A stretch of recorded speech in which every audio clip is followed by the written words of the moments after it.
Subscribe करें government exam और bell icon press करें सबसे पहले सिलेक्शन के लिए। Hello friend, good morning.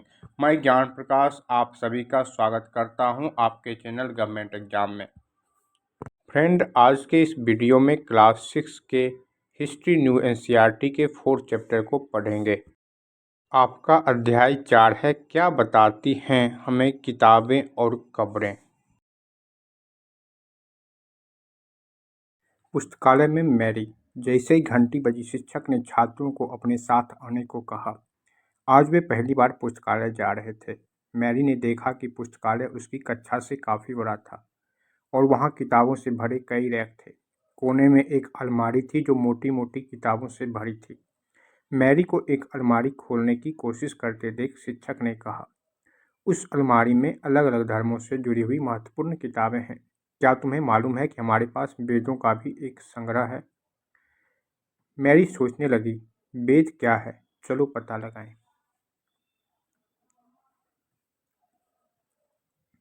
दुनिया के प्राचीनतम ग्रंथों में एक।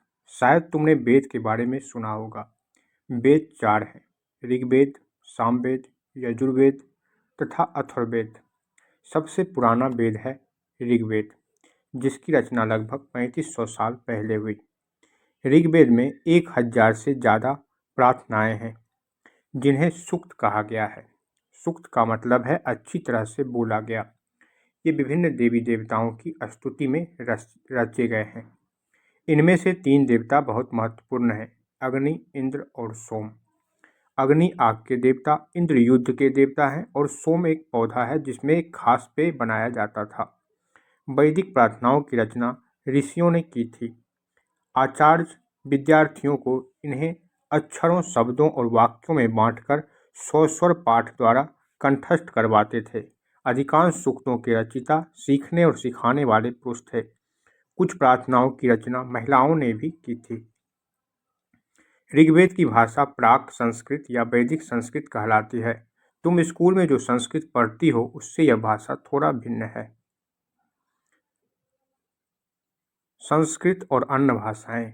संस्कृत भाषा भारतीय, भारोपीय, भारत प्लस यूरोपीय भाषा परिवार का हिस्सा है। भारत की कई भाषाएं असमिया, गुजराती, हिंदी, कश्मीरी और सिंधी एशियाई भाषाएं जैसे फारसी तथा यूरोप की बहुत सी भाषाएं जैसे अंग्रेजी, फ्रांसीसी, जर्मन, यूनानी, इतालवी, स्पेनिश आदि इसी परिवार से जुड़ी हुई हैं।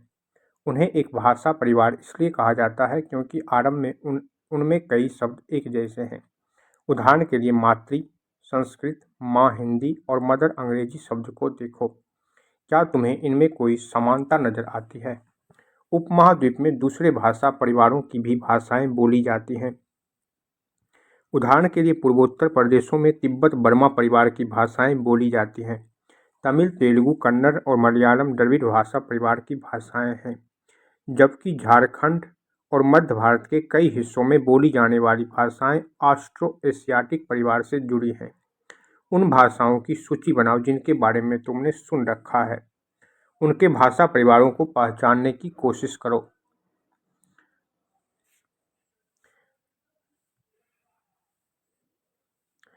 हम जिन किताबों को पढ़ते हैं वे लिखी और छापी गई हैं। ऋग्वेद का उच्चारण किया जाता था और श्रवण किया जाता था, ना कि पढ़ा जाता था। रचना के कई सदियों बाद इसे पहली बार लिखा गया। इसे छापने का काम तो मुश्किल से 200 साल पहले हुआ। इतिहासकार ऋग्वेद का अध्ययन कैसे करते हैं?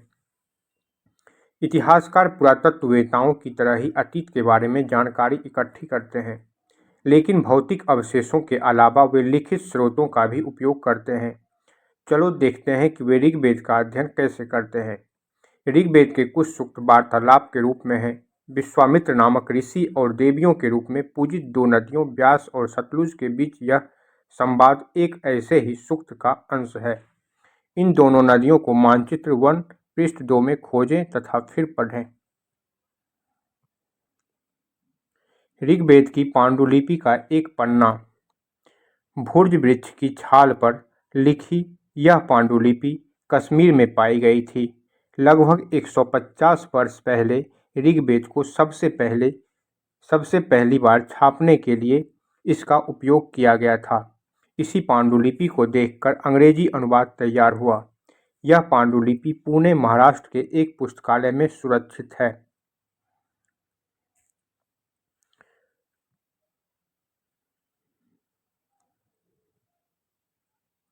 विश्वामित्र और नदियाँ। विश्वामित्र, हे नदियों, अपने बछड़ों को चाटती हुई दो दमकती गायों की तरह दो फुर्तीले घोड़ों की चाल से पहाड़ों के नीचे आओ। इंद्र द्वारा दी हुई शक्ति से स्फुर तुम रथों की गति से सागर की ओर बह रही हो। तुम जल से परिपूर्ण हो और एक दूसरे से मिल जाना चाहती हो। नदियाँ, जल से परिपूर्ण हम देवताओं के बनाए रास्ते पर चलती हैं। एक बार निकलने पर हमें रोका नहीं जा सकता। हे ऋषि, तुम हमसे प्रार्थना क्यों कर रहे हो? विश्वामित्र, हे बहनों, मुझ गायक की प्रार्थना सुनो। मैं रथों और गाड़ियों सहित बहुत दूर से आया हूँ। कृपा करके अपने जल को हमारे रथों और गाड़ियों की धुरियों के ऊपर ना उठाओ, ताकि हम आसानी से उस पार जा सकें। नदियाँ, हम तुम्हारी प्रार्थना सुनेंगे, जिससे तुम सब सुरक्षित उस पार जा सको। इतिहासकार यह बताते हैं कि यह प्रार्थना उस क्षेत्र में रची गई होगी जहाँ ये नदियाँ बहती हैं। वे यह भी सुझाते हैं कि जिस समाज में ऋषि रहते थे वहाँ घोड़ों और गायों को बहुत महत्व दिया जाता था, इसलिए नदियों की तुलना घोड़ों और गायों से की गई है। क्या तुम्हें लगता है कि रथ भी महत्वपूर्ण थे? अपने जवाब के लिए कारण बताओ। प्रार्थना की पंक्तियों को दोबारा पढ़कर यह बताओ कि उनमें परिवहन के लिए किन किन साधनों का उल्लेख है। ऋग्वेद की प्रार्थनाओं में अन्य दूसरी नदियों, खासकर सरस्वती, सिंधु और उसकी सहायक नदियों का भी जिक्र है। गंगा और यमुना का उल्लेख सिर्फ एक बार हुआ है। मानचित्र 1 को देखो और ऐसी 5 नदियों की सूची बनाओ जिनके नाम ऋग्वेद में नहीं है। मवेशी, घोड़े और रथ।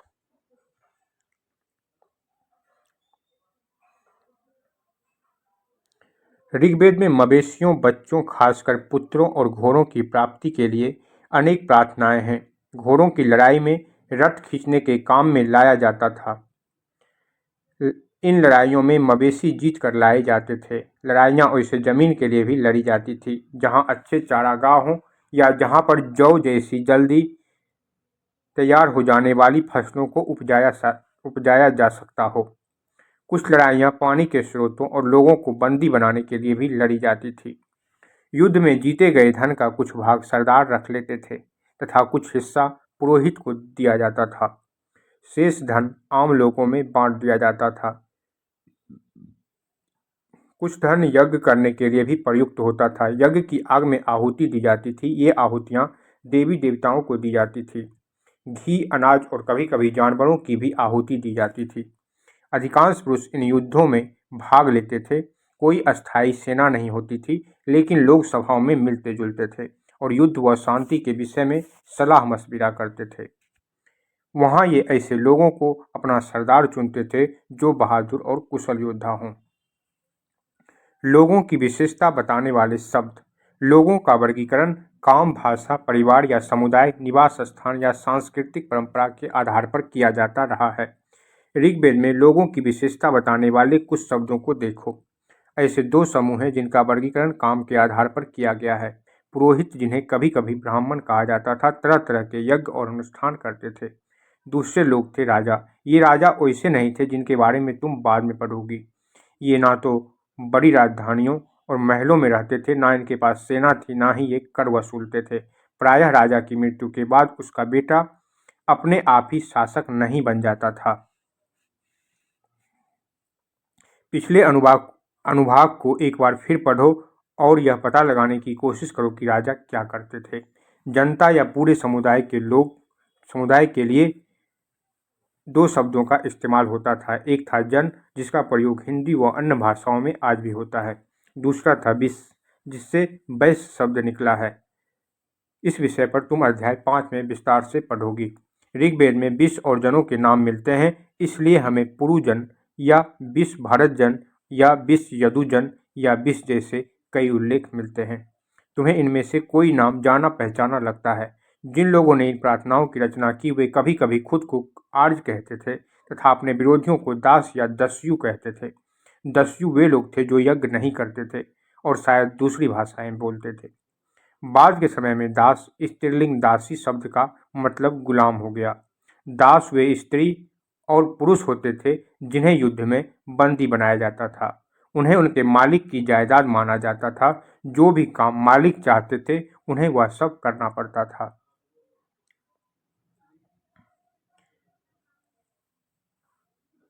जिस युग में उपमहाद्वीप के उत्तर पश्चिम में ऋग्वेद की रचना हो रही थी, उसी समय दूसरे जगहों पर एक अलग तरह का विकास हो रहा था। देखो वहां क्या हो रहा था। खामोश प्रहरी कहानी महापाषाणों की। अगले पृष्ठ के चित्रों को देखो। ये शिलाखंड महापाषाण, महा मतलब बड़ा, पाषाण मतलब पत्थर, नाम से जाने जाते हैं। ये पत्थर दफन करने की जगह पर लोगों द्वारा बड़े करीने से लगाए गए थे। महापाषाण कब्रें बनाने की प्रथा लगभग 3000 साल पहले शुरू हुई। यह प्रथा दक्कन, दक्षिण भारत, उत्तर पूर्वी भारत और कश्मीर में प्रचलित थी। आगे इन सब से बना हुआ प्रश्न है, इसलिए ध्यानपूर्वक देखें और सुनें। कुछ महत्वपूर्ण महापाषाण पुरास्थल मानचित्र 2 में दिखाए गए हैं। कुछ महापाषाण जमीन के ऊपर ही दिख जाते हैं। कुछ महापाषाण जमीन के भीतर भी होते हैं।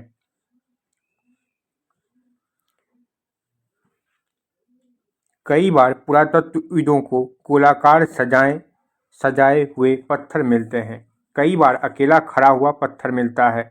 यही एकमात्र प्रमाण है जो जमीन के नीचे कब्रों को दर्शाते हैं। महापाषाणों के निर्माण के लिए लोगों को कई तरह के काम करने पड़ते थे। हमने जो कार्यों की सूची बनाई है उन्हें क्रमबद्ध करो। गड्ढे खोदना, शिलाखंडों को ढो ढो कर लाना, बड़े पत्थरों को तराशना और मरे हुए को दफनाना।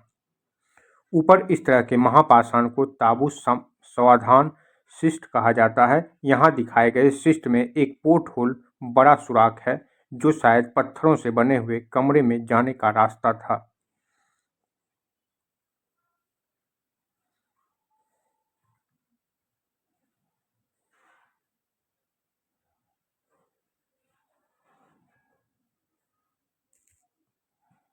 आपने अभी देखा। इन सब कब्रों में कुछ समानताएं हैं। सामान्यतः मृतकों को खास किस्म के बर्तनों के साथ दफनाया जाता था, जिन्हें काले लाल मिट्टी के बर्तनों, ब्लैक एंड रेड वेयर के नाम से जाना जाता है। इनके साथ ही मिले हैं लोहे के औजार और हथियार, घोड़ों के कंकाल और सामान तथा पत्थर और सोने के गहने। क्या हड़प्पा के शहरों में लोहे का प्रयोग होता था? महापाषाण कब्रों से मिले लोहे के सामान। बाईं ओर घोड़े के लिए सामान, नीचे बाईं ओर कुल्हाड़ियां, नीचे एक कटार।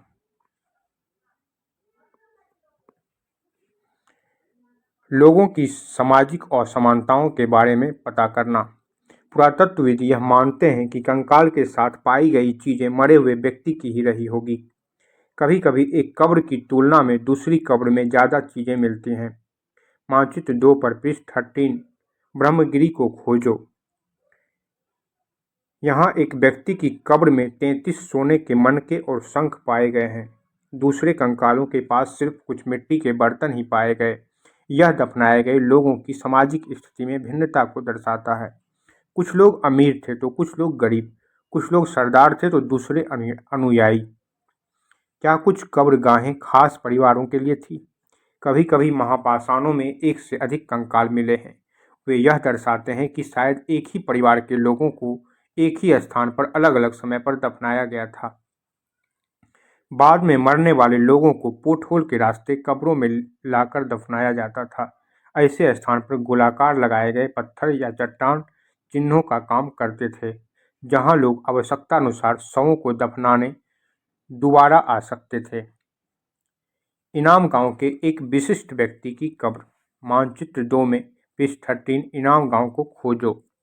यह भीमा की सहायक नदी घोड़े के किनारे एक जगह है। इस जगह पर 3600 से 2700 साल पहले लोग रहते थे। यहाँ वयस्क लोगों को प्रायः गड्ढे में सीधा लिटाकर दफनाया जाता था। उनका सिर उत्तर की ओर होता था। कई बार उन्हें घर के अंदर ही दफनाया जाता था। ऐसे बर्तन जिनमें शायद खाना और पानी हो, दफनाए गए शव के पास रख दिए जाते थे। एक आदमी को 5 कमरों वाले मकान के आंगन में 4 पैरों वाले मिट्टी के एक बड़े से संदूक में दफनाया गया था। बस्ती के बीच में बसा यह घर गांव के सबसे बड़े घरों में से एक था। इस घर में एक अनाज का गोदाम भी था। शव के पैर मुड़े हुए थे। क्या तुम्हें लगता है कि यह किसी सरदार का शव था? अपने जवाब का कारण बताओ। क्या बताते हैं हमें कंकालों के अध्ययन? छोटे आकार के आधार पर एक बच्चे के कंकाल को आसानी से पहचाना जा सकता है, लेकिन एक बच्चे और बच्ची के कंकाल के बीच कोई बड़ा फर्क नहीं होता। क्या हम यह पता लगा सकते हैं कि कंकाल किसी पुरुष का था या स्त्री का? कभी-कभी लोग कंकाल के साथ मिले सामानों के आधार पर इसका अंदाजा लगाते हैं। उदाहरण के लिए, यदि कंकाल के साथ गहने मिलते हैं तो कई बार उसे महिला का कंकाल मान लिया जाता है, लेकिन ऐसी समझ के साथ समस्याएं हैं। अक्सर पुरुष भी आभूषण पहनते थे। कंकाल का लिंग पहचानने का बेहतर तरीका उसकी हथी स्त्रियों की जांच है। चूंकि महिलाएं बच्चों को जन्म देती है, इसलिए उनका कटी प्रदेश या कुल्ला पुरुषों से ज़्यादा बड़ा होता है। ये समझ कंकालों के आधुनिक अध्ययन पर आधारित है। आज से लगभग 2000 साल पहले चरक नाम के प्रसिद्ध वैद्य हुए थे। उन्होंने चिकित्सा शास्त्र पर चरक संहिता नाम की किताब लिखी। वे कहते हैं कि मनुष्य के शरीर में 360 हथी स्त्रियां होती हैं। यह आधुनिक शरीर रचना विज्ञान की 206 हथी स्त्रियों से काफ़ी ज़्यादा है। संभवतः चरक ने अपनी गिनती में दांत हथी स्त्रियों के जोड़ और कार्टिलेज को जोड़कर यह संख्या बताई थी। तुम्हारे अनुसार शरीर के बारे में उन्होंने इतनी विस्तृत जानकारी कैसे इकट्ठा की होगी?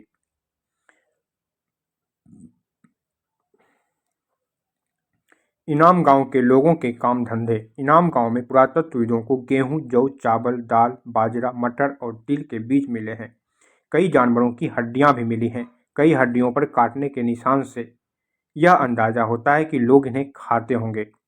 गाय, बैल, भैंस, बकरी, भेड़, कुत्ता, घोड़ा, गधा, सूअर, सांभर, चितकबरा, हिरण, कृष्ण, मृग, खरहा, नेवला, चिड़िया, घड़ियाल, कछुआ, केकड़ा और मछली की भी हड्डियां पाई गई हैं।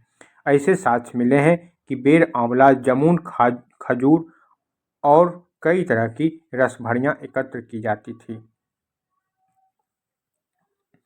इस प्रमाण के आधार पर इनाम गांव में लोगों के काम धंधों की एक सूची बनाओ। अन्यत्र एटलस में चीन को देखो। लगभग 3500 साल पहले हम यहाँ की लेखन कला के सबसे पुराने उदाहरण पाते हैं। यह जानवरों की हड्डियों पर लिखा गया था। इन्हें भविष्यवाणी करने वाली हड्डियां कहा जाता था, क्योंकि यह मान्यता थी कि ये भविष्य बताती हैं। राजा लोग लिपिकारों से इन हड्डियों पर सवाल लिखवाते थे। क्या वे युद्ध जीतेंगे? क्या फसलें अच्छी होंगी? क्या उन्हें पुत्र होंगे? फिर इन हड्डियों को आग में डाल दिया जाता था, जहां इनमें गर्मी से चटक कर दरारें पड़ जाती थी। भविष्यवक्ता इन दरारों को बड़े ध्यान से देखकर भविष्यवाणी करने की कोशिश करते थे। जैसा शायद तुम भी सोच रही होगी, ये भविष्यवक्ता कभी कभी गलती भी करते थे। ये राजा शहरों में महल बनाकर रहते थे। उन्होंने बेशुमार दौलत इकट्ठी कर ली थी, जिनमें बड़े बड़े नक्काशी किए हुए कांसे के बर्तन शामिल थे, लेकिन वे लोहे का इस्तेमाल करना नहीं जानते थे। ऋग्वेद के राजा और इन राजाओं के बीच कोई एक फर्क बताओ। कल्पना करो, तुम 3000 वर्ष पहले के इनाम गांव में रहती हो। पिछली रात सरदार की मृत्यु हो गई। आज तुम्हारे माता पिता दफन की तैयारी कर रहे हैं। यह बताते हुए सारे दृश्य का वर्णन करो कि अंतिम संस्कार के लिए कैसे भोजन तैयार किया जा रहा है। तुम्हें क्या लगता है, खाने में क्या दिया जाएगा? उपयोगी शब्द: वेद, प्रार्थना, भाषा, रथ, यज्ञ, राजा, दास, महापाषाण, कब्र, कंकाल, लोहा। कुछ महत्वपूर्ण तिथियां हैं, कुछ महत्वपूर्ण क्वेश्चन भी हैं। तिथि को देख लेते हैं। वेदों की रचना का प्रारंभ लगभग 3500 साल पहले। लग महापाषाणों के निर्माण की शुरुआत लगभग 3000 साल पहले।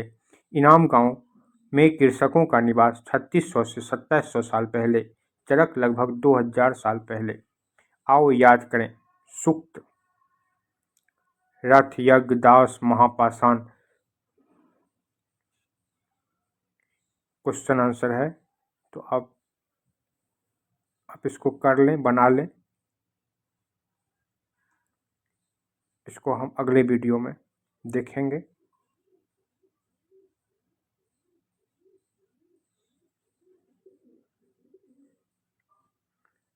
आप हमारे पढ़ाए हुए से इसको बना सकते हैं।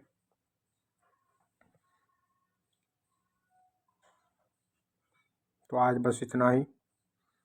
Thank you.